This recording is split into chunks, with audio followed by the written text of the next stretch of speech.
Yahoo minasan, welcome back again with Mr. K di sini. Kalau sebelumnya Mr. K udah bikin video tentang ramainya sebuah teori di forum Reddit yang ditulis akun bernama God Roger. Kali ini Mr. K ternyata dikirim sebuah link yang isinya full tulisan dari sang leaker itu. Cuman emang tulisan atau teori ini agak sedikit berantakan. Padahal totalnya aja ya, sampai sekarang udah ada 50 part. Kalau seandainya video ini rilis ternyata nambah partnya ya nanti Mr. K update lah. Dan di setiap partnya ngebahas atau ngebongkar hal-hal yang berbeda. Entah itu tentang senjata kuno, harta marijuana, dan tentunya banyak misteri-misteri lainnya. Well, mumpung Mr. K kebetulan dapat tulisannya dan agak slow alias nganggur lah. Gimana kalau sekarang Mr. K coba rangkum dan ceritain ulang aja bagaimana sebenarnya ending dari serial One Piece menurut God Roger. So, without ngenteni long kan, monggo enjoy. Oh ya, BTW ini nanti mungkin menjadi berpart-part. Ya, karena ada kerjasama dengan dunia game. So, enjoy, oke? Walaupun berpart-part, tapi ingat selalu tentang website terkece hanya only in dunia games. The beginning Luffy meet Joy Boy. Di bagian awal, God Roger langsung memulai dengan sesuatu yang sangat berani, yaitu dia mengatakan kalau kurang lebih di sekitar chapter 1100-an ya, Luffy akan kembali ke masa lalu, tepatnya ke timeline 900 tahun dan 9 bulan yang lalu. Atau sesaat sebelum era Void Century kita ketahui terjadi. Pasalnya, di momen kembalinya Luffy ke masa lalu itu, Luffy diperlihatkan akan bertemu dengan dua saudara. Yang mana yang tertua gak lain adalah orang kita ketahui bernama Im sama satu ini. Sedangkan sang adik laki-laki memiliki nama Dairas. Dan dia juga lah yang malah akan diangkat menjadi the next Joy Boy. Oh iya, buat cara Luffy sendiri bisa pergi ke masa lalu, sebenarnya di sini dijelasin menggunakan bantuan 3 buah iblis, yaitu Franky yang akan memakan buah iblis milik Kuma nantinya. Ya, karena Kuma dikatakan mati setelah mencoba menyelamatkan Bonnie guys. Sedang 2 buah iblis lainnya ialah buah iblis Luffy dan Bonnie itu sendiri. Cuman masih belum bisa dipastikan apakah ini melibatkan Bonnie secara langsung atau gimana re. Soalnya nanti juga sebenarnya God Roger bakal ngejelasin lebih lanjut tentang kombinasi kekuatan buah iblis sendiri, yang mana God Roger sendiri menyebutnya dengan sebutan True Awakening. But sebelum kita bahas lebih jauh tentang hal itu ya, kita fokus lagi aja ke bagaimana Im Sama tiba-tiba mencoba bekerja sama dengan 20 negara atau kerajaan lain. Karena Im Sama yang merupakan anak lebih tua dan mengetahui malah adiknya lah yang akan diangkat, tentu aja dia langsung mencoba mengatur kudeta agar bisa merebut tahta mahkota dari tangan adiknya. Sedangkan di saat perjalanannya ke masa lalu ya, Luffy sendiri pada awalnya terlihat berkeliaran dan malah melewatkan pertemuannya dengan Dairas yang masih berusia 18 tahun.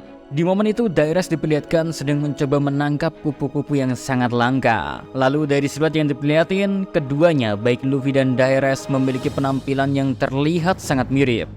Perbedaan paling mencolok di antara keduanya berada pada bagian luka di mata yang dimiliki oleh Dairas guys. Di samping itu, Im Sama dan Luffy yang sama-sama merasakan kehadiran satu sama lainnya ya. Di sini dijelasin kalau untuk pertama kalinya Im Sama mendengar 2 detak jantung yang serupa. Gak tahu apakah hal ini hanya untuk menguatkan betapa miripnya Luffy dan Dairas di masa lalu, hingga ke detak jantung aja menjadi salah satu yang dijelaskan. Tapi kalian tentu gak lupa kan bagaimana detak jantung terasa penting, apalagi setelah pengenalan dari buah iblis Hitonomi Mythical Zoan Nika. And di sini juga dijelasin kalau Dairas guys adalah orang yang memakan buah iblis itu di 900 tahun yang lalu. Sayangnya gak terlalu dibocorin bagaimana Luffy dan Dairas pada akhirnya bisa bertemu guys. Cuman yang pasti keduanya sempat bertemu dan berbicara. Makanya di salah satu chapter nanti ada yang berjudul I'm sorry atau maafkan aku, yang mana kata itu dikatakan oleh Luffy kepada Dairas, dan kata tersebut juga menjadi kata terakhir yang Luffy katakan ke Dairas sesaat sebelum dia kembali ditarik ke masa depan. Ya, menarik melihat bagaimana Luffy hingga datang ke masa lalu dan mencari seorang yang mana berarti ya di masa sekarang ya nantinya Luffy akan diberikan informasi mengenai Dairas. Hingga akhirnya Luffy bakal memutuskan untuk kembali ke masa lalu dan meminta maaf.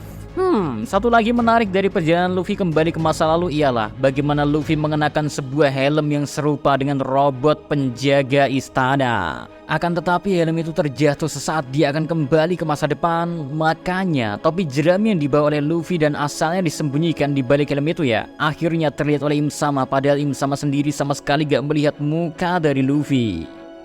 Momen itu nantinya akan dihubungkan ke momen di mana Im Sama sedang berada di ruangan penuh bunga. Mirip dengan momen saat kita pertama kali diperlihatin sosok Im Sama guys. Namun bedanya sekarang bounty Shanks muda lah yang dia pegang. Dan melihat bagaimana Shanks mengenakan topi jerami ya, Im Sama sempat yakin kalau dialah orang yang berbicara sama Daenerys 900 tahun yang lalu.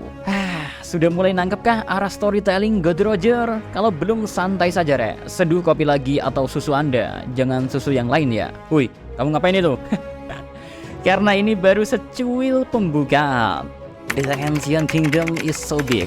Oke, selain informasi tadi, secara singkat kerajaan kuno juga dijelaskan sangatlah besar. Bahkan benua di mana kerajaan ini memerintah aja membentang hampir ke separuh dunia. Even termasuk ke beberapa tempat yang kita sudah ketahui namanya, kayak misalnya Elbaf, Wano, hingga ke Whiskey Peak. Tapi ada satu catatan yang ditulis oleh God Roger, di mana kemungkinan lain kerajaan kuno bisa aja gak sebesar apa yang dia bilang. And next, Pulau Roadstar atau yang kemungkinan kita ketahui sebagai pulau paling ujung alias pulau terakhir di dunia baru yang bisa dijumpai mengandalkan bantuan Lock Boss. Pulau itu dijelasin bukan bagian dari kerajaan kuno, akan tetapi untuk mencapai ibu kota kerajaan kuno ternyata tetap harus melewati Pulau Roadstar itu.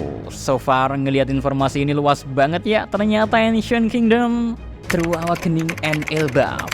Next kita masuk ke pembahasan yang Mr. K udah sempat singgung di awal barusan guys, yaitu tentang True Awakening atau kebangkitan sejati. Yang mana dijelasin sebagai kondisi ketika para pengguna kekuatan buah iblis menggabungkan kekuatan mereka hingga menciptakan kekuatan baru. Ya, sebuah konsep yang lagi-lagi baru kita dengar tentunya. Karena sejauh ini ya, belum pernah ada contoh yang diperlihatkan langsung oleh Oda Sensei guys. Akan tetapi entah bagaimana hal ini akan berhubungan langsung dengan pulau selanjutnya, yaitu Pulau Elbaf. Well, bahkan menurut God Roger sendiri, pulau selanjutnya di mana Or bakal Senjo berpetualang ialah Elbaf, yang mana kita sendiri udah sempat diperlihatkan kalau bajak laut Kid seharusnya udah sampai jauh lebih dulu. Cuman yang menarik, tema dari Pulau Elbaf pada dasarnya adalah dongeng atau fable yang diambil dari cara membaca kata Elbaf yang terbalik.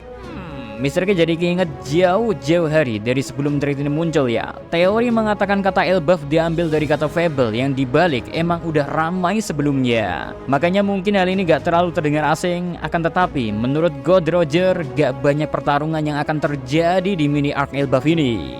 Malahan arc Elbaf bakal jadi salah satu arc yang hampir menjawab semua pertanyaan yang belum terjawab. Karena kita sendiri tahu akan makin banyak hal misterius yang menggantung di One Piece. Makanya tentu bakal ada satu titik di mana semua itu akan perlahan-lahan dijelasin. Dan mengingat Pulau Elbaf udah kayak Pulau O'Hare yang baru, kayaknya gak aneh juga kalau nantinya semua misteri dijawab di sini guys. Mengingat emang pusat pengetahuan menjadi bergeser ke tempat para raksasa tinggal ini. But yang menjadi mengejutkan, bagaimana God Roger menjelaskan di Elbaf sendiri ya, saat ini pulau itu menjadi tempat dari kelompok Saints khusus berkumpul. Yang berarti kelompok SSG milik Angkatan Laut bukanlah satu-satunya kelompok ilmuwan yang tersisa. Namun masih ada lagi kelompok ilmu pengetahuan lain, dan di sanalah proyek pelatihan pemakan buah iblis dilakukan demi untuk bisa mencari bagaimana True Awakening atau kebangkitan sejati tercipta dari berbagai macam kekuatan buah iblis. Wow. Hal ini juga tentunya dilakukan oleh Dr. Vegapunk kepada Luffy, Franky, dan Bonnie hingga bisa mengirim Luffy ke masa lalu berkat kekuatan baru yang tercipta dari kombinasi 3 buah iblis. Nah, gak cuman penelitian True Awakening dan misteri-misteri lainnya doang yang bakal dibahas di Pulau Elbaf, melainkan pertemuan Luffy dengan Dragon, reuni Robin dengan Saul, hingga Vegapunk ngasih chip memori Kuma ke Bonnie. Semua momen itu juga bakalan terjadi di Pulau Elbaf. Nah guys, menariknya, otak dari Dr. Vegapunk sekarang disimpan di atas kapal dari Dragon, di mana Dr. Vegapunk bakal menjalani akhir perjalanannya. Udah bisa kita ketahui kan? Cuman hal ini bakalan bisa kita jelasin lebih lengkap nantinya. Soalnya kalau dilihat dari bocoran yang dibuat oleh God Roger, rasanya part demi partnya emang saling melengkapi dan melanjutkan. Atau kalian bingung tuh connecting the dots? And satu informasi terakhir dari Pulau Elbaf, Luffy diketahui akan bertemu dengan Raja Loki yang mana dia baru saja menjadi seorang raja setelah menggantikan kakeknya. Di sini masih belum diketahui kemana ayah dari Loki berada karena menurut pengakuan dari Raja Loki sendiri ya, ayahnya telah hilang selama kurang lebih sejak 60 tahun yang lalu. Mulai seru kan? Jujur, Mr. K aja saat baca tweetnya mulai tertarik banget. Zunisa pada akhirnya mengibaskan bela lainnya demi untuk menghancurkan bebatuan yang menyelimuti negeri Wano. Hingga akhirnya air pun bercucuran dan mengalir ke laut dengan sangat deras, dan pemandangan negeri Wano Kuni yang megah yang sama dengan 900 tahun yang lalu akhirnya kembali terlihat.